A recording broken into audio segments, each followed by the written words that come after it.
मोराबी bridge collapse, जो न केवल हमारे देश में पिछले 2 दशकों में हुई सबसे बड़ी पुल दुर्घटना के रूप में सामने आई है, बल्कि वह संपूर्ण विश्व के लिए एक व्यथित घटने वाली एक बड़ी दुर्घटना बनकर भी उभरी है। आज गुजरात शोकમાં ડૂબેલ છે।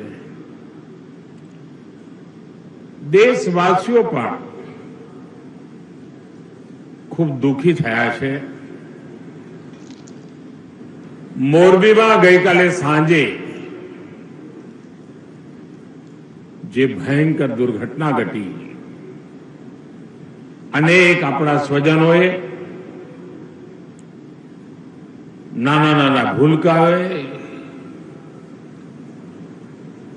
પોતાના।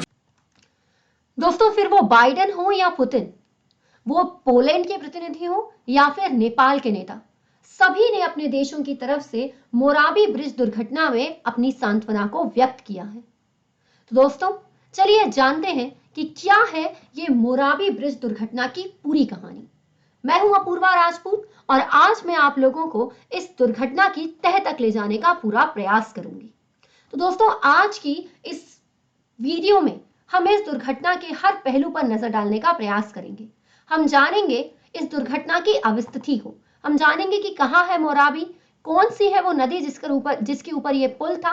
आज हम जानेंगे कि सस्पेंशन पुल क्या होते हैं, मोराबी पुल का इतिहास क्या है।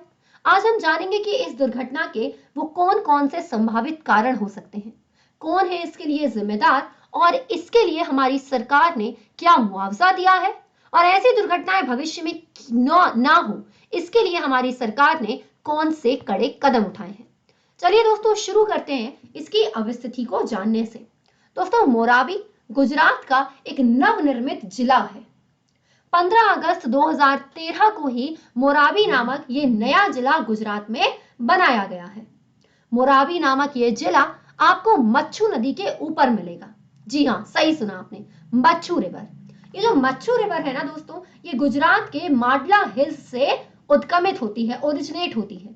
अब आप पूछेंगे कि ये क्या किसी दूसरी नदी की सहायक नदी है, ट्रिब्यूटरी है? नहीं दोस्तों, ये नदी लूनी नदी की भांति ही कच्छ के रण में जाकर के विलुप्त हो जाती है, वहीं पर जाकर के ये सूख जाती है।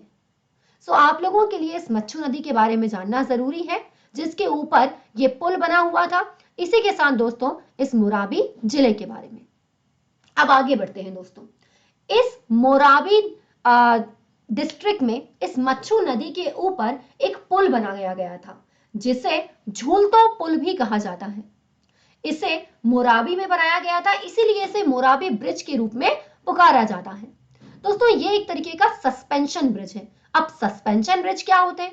तो भाई, सस्पेंशन ब्रिज हम उस तरीके के ब्रिजों को कहते हैं जो कि नदी के ऊपर बनाए जाते हैं, और वो ईंट पत्थर के इस तरीके के सॉलिड ब्रिज नहीं होते जिन पे से ट्रेन जा रही है। नहीं भाई, ये झूलते हुए ब्रिज होते हैं। जैसे हमारे भारत में लक्ष्मण झूला नाम का एक सस्पेंशन ब्रिज है, इसके अलावा पूरी दुनिया में सैकड़ों ब्रिज हैं ऐसे। दोस्तों, ये जो ब्रिज होते हैं ना, इनमें आप देख सकते हैं कि आपको इस तरीके से 2 डैक मिलते हैं, जिन्हें आप डैक या फिर रोडवे कहते हैं। उसके बाद दोस्तों, इस तरीके से 4 पिलर होते हैं।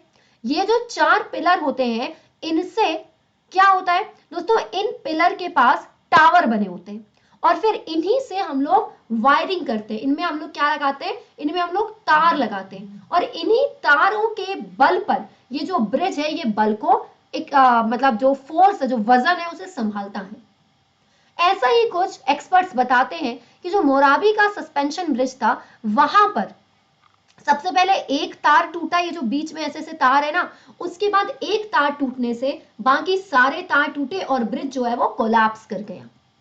अब अगर दोस्तों, गुजरात के पूर्व शासक सर वाघजी ठाकुर ने 1877 में इस ब्रिज का निर्माण करवाया, और सन 1879 में मुंबई के गवर्नर सर रिचर्ड टेम्पल ने इसका उद्घाटन किया था। अब अगर दोस्तों हम लोग बात करें कि आखिर इस पूरी दुर्घटना का जिम्मेदार कौन है, इसका कारण क्या था, तो इस पहलू का एक नहीं बल्कि अलग अलग जो कारण है वो हमें सामने मिल रहे हैं। पहला जो जिम्मेदार है वो बताया जा रहा है उस कंपनी को जिसे इस 150 साल पुराने ब्रिज को रिनोवेट करने का काम दिया गया था। दोस्तों ये है घड़ी बनाने वाली ओरेवा कंपनी। ओरेवा कंपनी ने गुजरात सरकार से इस झूलतो पुल की मरम्मत का कार्य लिया था।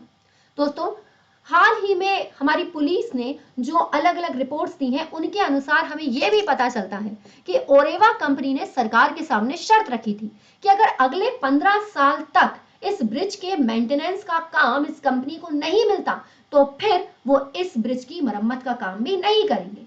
अब 15 साल तक के लिए वो क्यों इसका कॉन्ट्रैक्ट लेना चाहते हैं? क्योंकि दोस्तों 15 साल तक फिर क्या होगा, इस ब्रिज पे जितने भी लोग आएंगे ना घूमने के लिए, उनसे टिकट के पैसे वो कंपनी लेगी। इस तरीके का कॉन्ट्रैक्ट जो है वो सरकार ने ओरेवा कंपनी को दिया था। ओरेवा कंपनी ने एक निश्चित समय से कम में ही इस ब्रिज की मरम्मत कर डाली। इसी के साथ इस कंपनी के जो एक अधिकारी हैं वो ये भी बताते हैं कि कंपनी के मालिकों ने ये भी कहा था कि इस ब्रिज में जो वायर है उन्हें केवल पेंट कर दो, उन्हें बदलने की जरूरत नहीं है। इसी के साथ दोस्तों हमारे देश में क्या हो रहा है, होता यह है कि बड़ी बड़ी कंपनीज कॉन्ट्रैक्ट लेती हैं और फिर उस बड़े से कॉन्ट्रैक्ट को किसी छोटी कंपनी को दे देती हैं। सरकार से वो पैसा लेती है, क्यों? क्योंकि उनके सरकार से कॉन्टैक्ट होते हैं जिससे वो बड़े बड़े कॉन्ट्रैक्ट ले सकती हैं और फिर वो इस काम को किसी छोटी सी कंपनी को दे देती हैं। यही हुआ है इस झूलतो पुल के केस में। अब दोस्तों दूसरा जिम्मेदार जिसे माना जा रहा है वह है सरकार। क्यों? क्योंकि दोस्तों इस ब्रिज की मरम्मत के काम को पूरा होने के बाद इसे एनओसी देनी थी। इसके 2 टेस्ट किए जाने थे, लेकिन इनमें से एक भी टेस्ट पूरा नहीं हुआ और इस ब्रिज को आम लोगों के लिए खोल दिया गया। तीसरा जिम्मेदार बताया जा रहा है पब्लिक को, लेकिन ये पब्लिक तो सब जानती है। दोस्तों मैं इस बात से पूरी तरीके से मुकरूंगी भी नहीं। यहाँ पर जो लोग हैं माना जा रहा है कि वो जानबूझकर इस पुल को हिला रहे थे, इसे झुलाने की कोशिश कर रहे थे। खैर जिम्मेदार की अगर हम लोग बात करें तो इसमें जनता, शासन और ये कंपनी तीनों ही बराबरी के जिम्मेदार हैं। लेकिन जैसा कि ओरेवा कंपनी के अधिकारियों ने इसे एक्ट ऑफ गॉड यानी भगवान का काम कहा है कि भाई इनकी मौत आ गई थी इसलिए मर गए, ये तो हम नहीं मान सकते। दोस्तों इसमें कहीं ना कहीं जिम्मेदारी कंपनी को भी लेनी होगी और शासन को भी लेनी होगी। अब तक सरकार ने लगभग 9 लोगों को इस केस में गिरफ्तार कर लिया है। इसी के साथ दोस्तों एक और खबर हमारे सामने आ रही है कि जो मोराबी बार एसोसिएशन है, जो वकीलों का ग्रुप है, सरकारी वकील है, उन्होंने कंपनी की तरफ से केस लड़ने को मना कर दिया है। उन्होंने कहा है कि दोस्तों ये एक इमोशनल विषय है और इतने सारे लोगों की 150 लोगों की लगभग जो जान गई है, उनके विपक्ष में खड़े होकर, कंपनी के पक्ष में खड़े होकर कोई भी सरकारी वकील केस लड़ना नहीं चाहता है।